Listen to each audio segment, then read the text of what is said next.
live in a world where the high-tech, low-latency trading arms race can continue to make things more difficult for liquidity providers who are constantly at risk showing bids and offers on screens.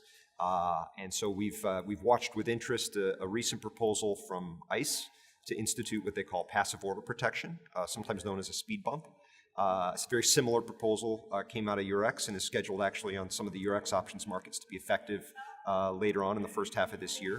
Both of those proposals would help to enhance the quality and the size of orders that liquidity providers can display in the lit markets really all day long, resulting in what we believe will be a superior price transparency, better price discovery, and ultimately better fills for investors and end users. It's definitely a contentious issue, and it's not one on which everyone falls on the same side of the coin.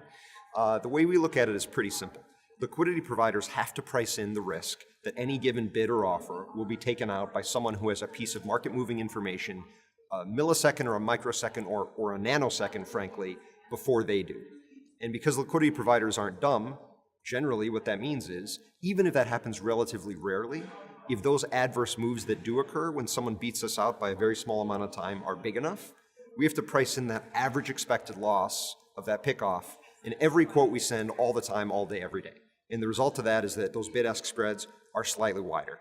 And that's true of everyone to some degree. If you think about it, there can only be one winner in the speed race when it comes to any one particular trade. That one person is taking money away from everybody else in the market. And so everybody else in the market has to be a little bit wider.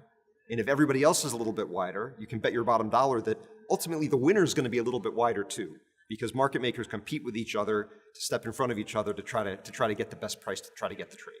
So to the extent that there's a little bit of protection, and we say, you know what, it takes between 3 and 7 milliseconds, depending on whether you're using microwave or fiber, for example, to get a signal between New York and Chicago, the two major US trading centers for indexes and index derivatives and equities.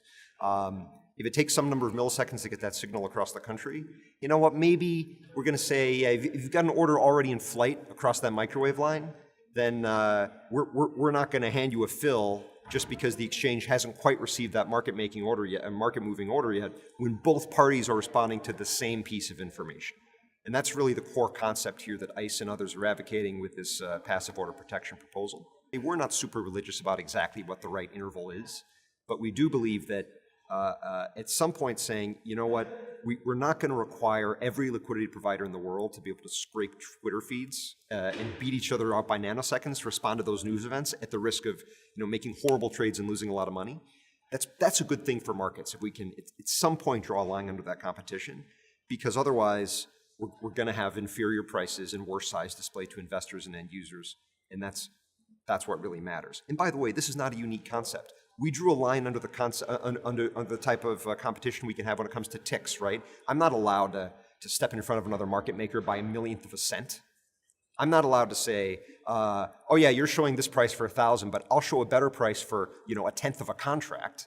So the notion that there should be some line beneath which we do not have kind of infinite competition at finer and finer levels of granularity is one for which there's a lot of precedent. We think that applying the same thing to the time axis makes a lot of sense. And it's important to be clear, we're not opposed to the notion of competing on the basis of speed. And even the type of speed bump mechanism that's been proposed actually doesn't end competition on the basis of speed. For liquidity takers, the first order to get to the exchange is still going to be the one, even with the speed bump in place, that's going to get all the marbles, right? It's just a question of, do we force liquidity providers to be able to get out of the way at nanosecond timescales in order to continue to be able to do business? So certainly that type of competition will continue, along with a number of other axes of competition in the markets. Ultimately, we think that competition in terms of pricing, risk management, risk warehousing capability is incredibly important, and those are the types of areas in which we see market makers successfully differentiating themselves into the future.